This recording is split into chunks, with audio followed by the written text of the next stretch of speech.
If you're a woman entrepreneur and you've ever wondered how to keep going when things get really hard, and if you've ever questioned the relationship between courage and vulnerability and how those two actually work together to make you more unstoppable, and if it would give you hope to hear from a man who has faced his deepest fears of being vulnerable and chosen vulnerability anyway, and had it become it's become part of his legacy to change millions of lives. You're going to love this interview with John Robbins.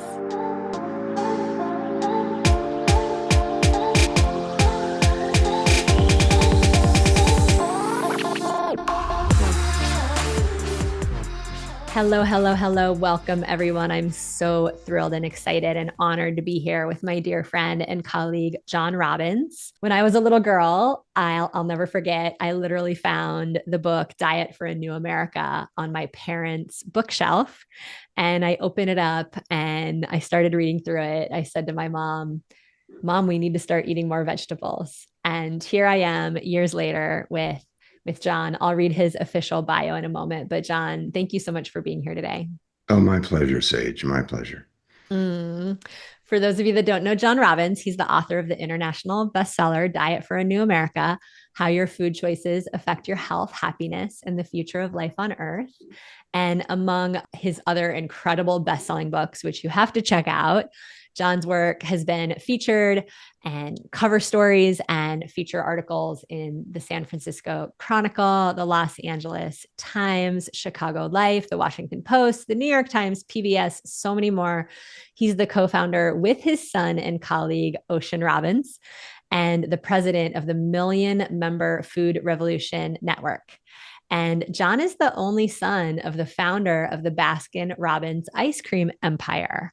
John was actually groomed to follow in his father's footsteps, but chose to walk away from Baskin Robbins and the immense wealth that it represented to pursue what he calls the deeper American dream, which is the dream of a society at peace with its conscious because it respects and lives in harmony with all of life. A dream society that's truly healthy, practicing a wise and compassionate stewardship of a balanced ecosystem, which is something that we represent here at Women Rocking Business as well. And John's the father of one of my dearest friends, Ocean, as many of you know. And I was sitting at dinner with him recently, and I realized I really would love to get some of his wisdom here in our community at Women Rocking Business. And so there's a whole community of mission driven women listening here, John. And you've had such an epic mission driven life, and you've done so much. And here you are in this more elder chapter of your life. When you look back, can you take it all in? And what advice would you give us as we're navigating the challenges? Navigate them. There will be challenges. There's always challenges. In fact, there's challenges upon challenges upon challenges. That's how life is. And how you respond to them, with what values, with what principles, will determine a lot of how your life feels and how the impact that you have on other people in their lives and animals in their lives and all kinds of beings. We've bought into in our culture, we've normalized a sense of self that's separate. And we tend to think of it, oh, it's a dog eat dog world, you know? But dogs don't even eat dogs. They actually don't. And I have a friend who heard this phrase, dog eat dog world, when she was a little girl. And she misheard it. She thought they said, and this is so sweet, she thought they said, it's a doggy dog world. I want to live in a doggy dog world. I want to live in that world where that little girl was living. And where instead of thinking that our success and our power, our personal power comes at the expense of another person, there's only so much of it around. And the more we have, the less others will have. So it's sorry, buddy, take care of yourself type stuff. That degrades us and that keeps us from living our life purpose, which is always one that expresses and understands our interconnectedness with others and with all of life. We aren't separate. we're told we're separate. We tend to think of ourselves as separate. And then we feel lonely and we feel disconnected and we feel frightened because we're unmoored. But when we find our life purpose, when we find our mission, when we find our calling, when we find what turns us on and lights up our life, then we're expanding all the time. And we're touching people with that energy of kindness and thoughtfulness. And how can we do this better together? And we're on the same team. Instead of this, right now we're at a stage in our culture where things are so polarized. And people are just finding fault with each other all left and right. And the faults are there. I mean, we all have faults. I do. But let's base our connections and our relationships on what we have in common and what gives us life and what makes us feel alive and makes us feel vital and brilliant and creative and artistic and glad and grateful for even the challenges. I love where you're pointing us because it's almost like it all feels impossible if we're doing it alone. Yeah, And the mindset that you're pointing us toward is a mindset of collaboration and yeah, unity and humans helping each other. And I think that's where we can do the impossible. I mean, John, you've changed my life. You've changed so many lives of people around me. We buy water that says plant-based on it, and I think of you, right? Like people understand the benefit of healing their body through plant-based eating because of you. People didn't even know how to pronounce what it was to be a vegan before Diet for a New America came out, right? It's like you've literally changed the world and introduced some of the most important healing concepts into the mainstream so that we can maintain healthy bodies so that we can be stewards of the world and bring our gifts to the world and be in leadership. And it's taken a lot of courage. I mean, you walked away from your father's legacy. yeah. And can we talk about courage for a moment? Yeah, courage, the courage to be yourself, the courage to be just who you are and nobody else, the courage to not buy into other people's expectations in the way that defines you. Sure, other people will have expectations of you. We play social roles, we have responsibilities, duties, and that's all important part of being alive and being human.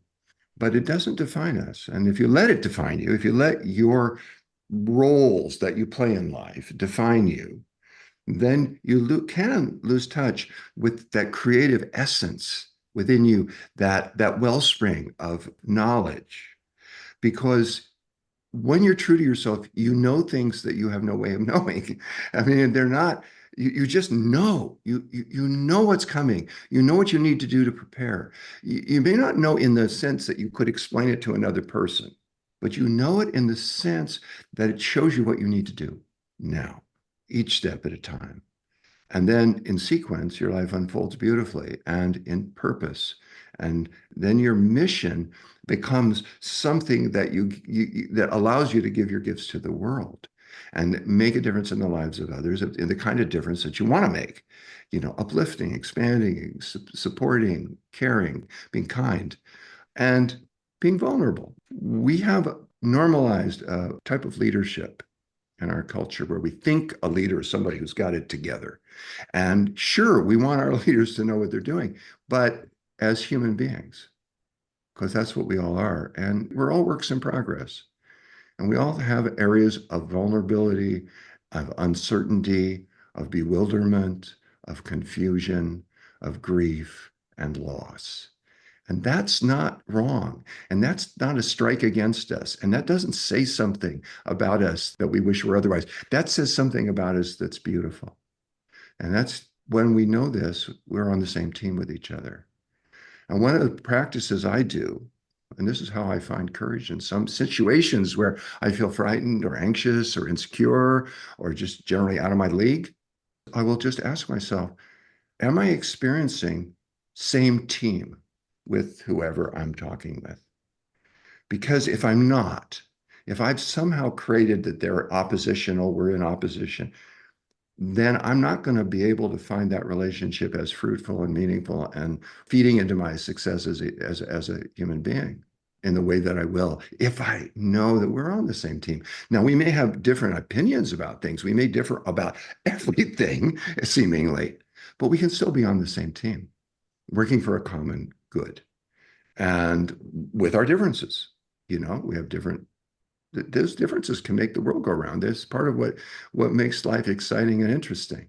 If we were all the same, I think I'd die of boredom. I think we all would.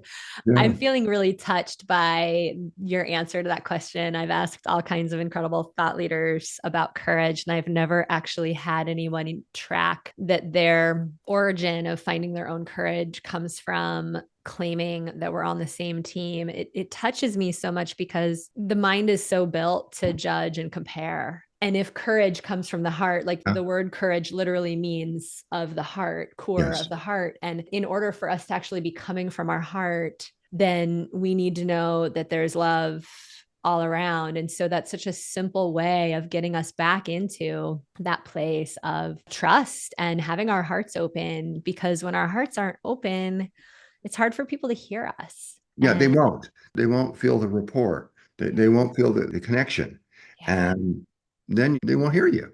yeah, What you're trying to bring them, what you're trying to give them, what you want to arise in your interaction with them won't. And you will think maybe that, oh, that person wasn't open. They weren't available. They weren't ready. Just my bad luck that I got them. If you can look at yourself, if you can kind of do a U-turn, so you face what you're bringing to the situation. They're bringing what they're bringing. Some of them will be unavailable. That's true. But even those who are unavailable, you can be on the same team with them. You don't have to find fault with them for being unavailable. And you just say, you care in the way that you care. You make the difference that you can and you move on. And you find the people who are wanting what you have. They are needing what you have. They are needing it. They may not even know that they need that because they can be shut down and disconnected. But you find the people who need what you have, who really do need it, and you will find that you light up because you'll feel heard, listened to, received, appreciated. You'll feel the connection, and you'll be appreciating them, and then you're on the same team and you're flying. That's a little trick I do because I have a tendency to disconnect from people. I have a tendency to wall off and isolate myself and to feel it's up to me. I have to do everything myself. And that's selling me and life short when I buy into that. And I do sometimes, but it's a lesser place. I think this is huge. I'm having the awareness of why I knew I needed to interview you, because I needed to hear this too. And, the women who are listening to this session are being so brave to Yeah. bring healing to a wounded world. And women who tap into us oftentimes are bringing mentorship to controversial topics like sexuality, abuse, mental health, racism. And we oftentimes then think that we need to be, strong enough to hold it all. But what you're pointing to is actually able to keep us in our humility. And when we're Yeah, in our humility and connected to our hearts, people can just feel us human. And that's where I think the transformation really comes in. it does. And it's also where your own powers arise.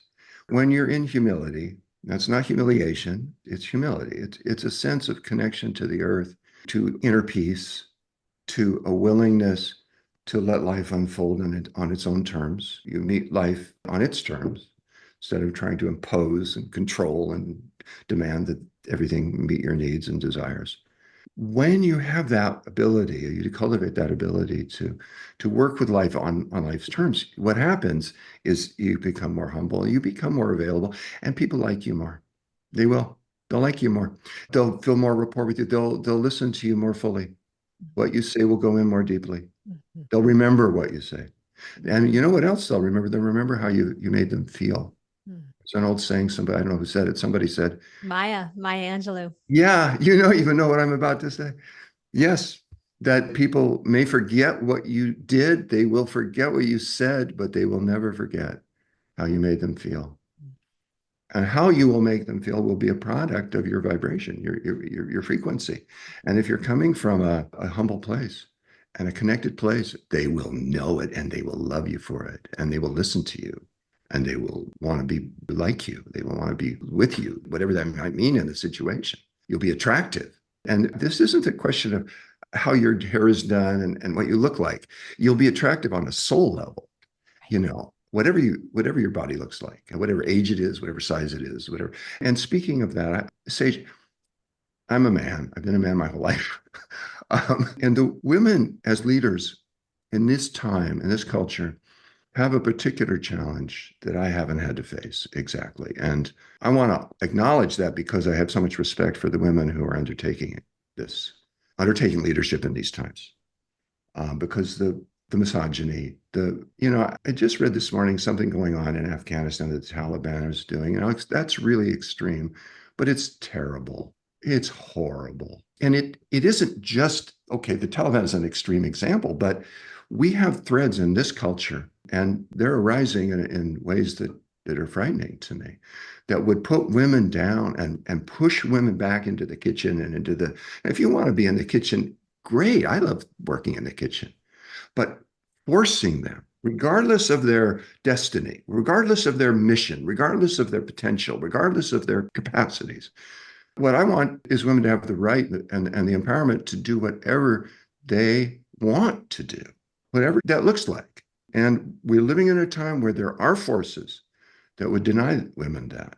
So I really want to thank and honor every woman who, in these times, is finding the courage to speak out and stand up and be yourself. Be your beautiful, crazy, vulnerable, sometimes frightened, sometimes magnificent self. Thank you. Thank you for being a man who stands for women. Thank you for speaking that with such conviction to all of us. You know, some of us haven't had enough men Yeah, standing for us in our lives. So yeah. thank you. And I invite all of you watching to take a breath and let that all the way in. And this stand that we're taking on behalf of each of you listening and your commitment to bring your message to the world and to bring yourself to the world and to build a business that's based on your heart, where you're putting your heart out as your business. It is vulnerable. And John, you've spoken so articulately to the power of vulnerability and the power of vulnerable leadership. And you recently communicated with your community at Food Revolution Network that you had polio as a child, which left you without use of your legs and in a wheelchair. And you overcame it and went on to run marathons and to complete triathlons. And then in recent years, you've developed post polio syndrome, which happens to a lot of polio survivors. It typically can develop within 15 to 30 years of the onset of that initial disease. But in your case, 70 years later, it came back. Yeah. And thank you for your incredibly transparent sharing with your community, that you let your community in on what's happening with you. I think that's so brave. And there's a lot of women here that are being called to share more transparently about not just the bright and shiny part of their lives, but the harder parts. Would you be willing to share about your transition and yeah, what that's been like to live that and share that? It was hard for me to do that. I'm kind of oriented around sharing, being selectively authentic, and maybe choosing to share things that make me look good, or that I think will make me look good. And that's a weakness, but it's what I've got. I have those tendencies. Welcome to the So, party. yeah. So for me to share about my post-polio syndrome and all the handicaps that I'm now experiencing was out of character and was difficult for me, but something I'm really glad I did. And it changed my life. It took some of the shame away because I now have trouble walking, and a great deal of trouble walking. And that can make me self-conscious, and maybe I feel ashamed. But really, when I shared it, the shame dissipated. It still arises once in a while, but it's a little pipsqueak compared to what it was before. And it was constant before, and it was controlling me before.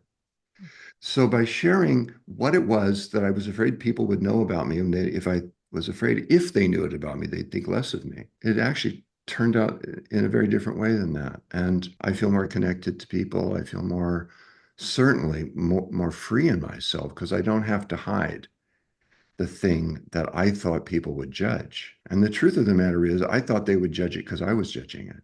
And when I got over that by sharing it and thankfully being received so beautifully by people, it just gave me a new lease on life in a way. And at this stage in my life, where I do have a lot of difficulty with my legs, again, has its own beauties and opportunities that I can see. Now, if the shame is dominant, I can't see those opportunities. I'm busy hiding. I'm busy trying to protect myself and defend myself and guard against. And yet when I share, this is what I'm dealing with. How we deal with our problems, our challenges, our pain, our losses says more about the kind of person we become than the level of success we attain sometimes. And certainly our ability to share how we deal with our crap may be the most important teaching we do because it's a teaching that connects us with each other. We're all vulnerable. We're all frightened. We're all going to die. We're all hurting. We're all living in bodies that are prone to all kinds of stuff. And we want to maximize the beauties that they're capable of course, live as healthy lives as we can, as attuned lives as we can, as aligned with our soul mission, as aligned with the greater good, as aligned with the beauty and the capacity for life of the people we're interacting with. We want to support that. We want to cherish that. We want to humbly express gratitude for that. And we want to celebrate it, all the above. And we can do that best when we're connected, and we're more connected when we're vulnerable. I have learned that so slowly in my life, and I have fought against learning that. I have wanted to, no, not that. Not, and as a man, that's one of the uniquely for men, we're trained to be strong and tough and in charge and in control and how boring. How boring. I love that you say that. I love that. Thank you for your words. I couldn't agree more. It's like we compare our insides to other people's outsides and we're never Yeah, going to measure up. And yeah, what I hear you saying is you shared with million plus people that you were declining and the most vulnerable moment of your life and you decided to share it and it was such an honor to be there when I got to be in conversation with you as you were deciding to share it and yes. that was And a thank you for that, Sage, because you helped me have the courage to do it. Well, you're so welcome, John. And it was a transformational moment for me because, as much as I believe in vulnerable leadership, I still have a lot of leaders around me that aren't really choosing to be vulnerable. And for you, as someone I've looked up to so much, and now I've grown to call a dear, dear friend. And, I lost my dad a few years ago. And so, to have that masculine love and that coming from someone I respect so much, make that choice to choose vulnerability. John, just thank you. There's so many humans on the planet that would never choose to be vulnerable in front of that many people. And especially I think there's so many men who haven't felt safe to be Yeah, vulnerable in that right. way. And I think that was one of the greatest teachings that you're going to leave us with is your willingness to be a teacher in the vulnerability and the imperfection and not just in what makes you look good. And it's so healing and it's such a relief and just thank you. Well, thank you, Sage. Thank you for all you're doing to uplift women, help them have successful careers, and be mission driven and accomplish their missions on behalf of all of life. You're so welcome. And as we wrap up in the next few minutes, I really just want to put a stake in the ground for every single one of you listening to, first of all, if you haven't joined the Food Revolution Network, please do head over to foodrevolutionnetwork.org right away and get synced up with this incredible movement of leadership and stewardship of our planet, of what we put into our bodies. John and Ocean have incredible resources for us, and you can subscribe. That's www.foodrevolutionnetwork.org.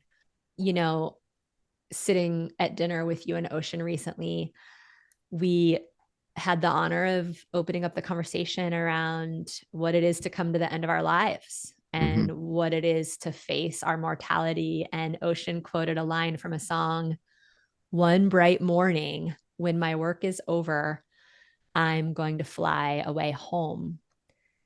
And it's so powerful to me to take the moments to remember that, first of all, I'm not going to be here forever. When I've got head down and I'm working so hard and it feels so scary, there is going to be a day where our work is over. And it strikes me that if we weren't afraid of dying, we might be able to live in Yeah, a more trusting, expansive way. And when we talked to you about death, you proudly said, I'm excited. I'm not afraid." And I'm not. I think of death as a privilege, yeah, actually. yeah. And it's something I want to enter into when my time comes with as much reverence and curiosity and wonder as possible. I mean, I don't want to, who knows what we'll experience.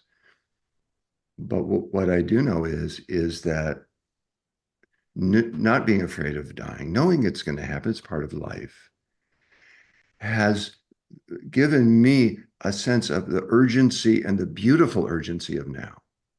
We have these moments in the body and in human form, and that has its difficulties and its challenges for sure. Lots of grit, but also grace. And when we can be vehicles of the grace and bless others and ourselves through the way we think and the way we act and the way we are in the world, then when we come to the end of our lives, I think we will be grateful for the gift of our lives. We will be grateful for what we did with our lives. We will be grateful for having lived. And the people who aren't aligned with their mission, who aren't connected to their soul, who maybe their lives are filled with addiction or some other form of disconnection from their alignment, their attunement, they may come to the end of their lives thinking they didn't really live. And I wouldn't envy them that. I wouldn't. Probably a lot of learning and an experience like that. And if that's what a person needs, then fine. But at this stage in my life, anyway, and I'm 77 and I've got post-polio syndrome, and I'm really glad that I lived and that I'm alive, and that every moment yet remains is precious. That's the truth. I'm glad too, John. I'm so glad. Thank you for being here in your earth suit. It's such an honor to be in this deep conversation with you. One of the things that you said that evening, and I might be summarizing, but you said something to the tune of, I did what was asked of me.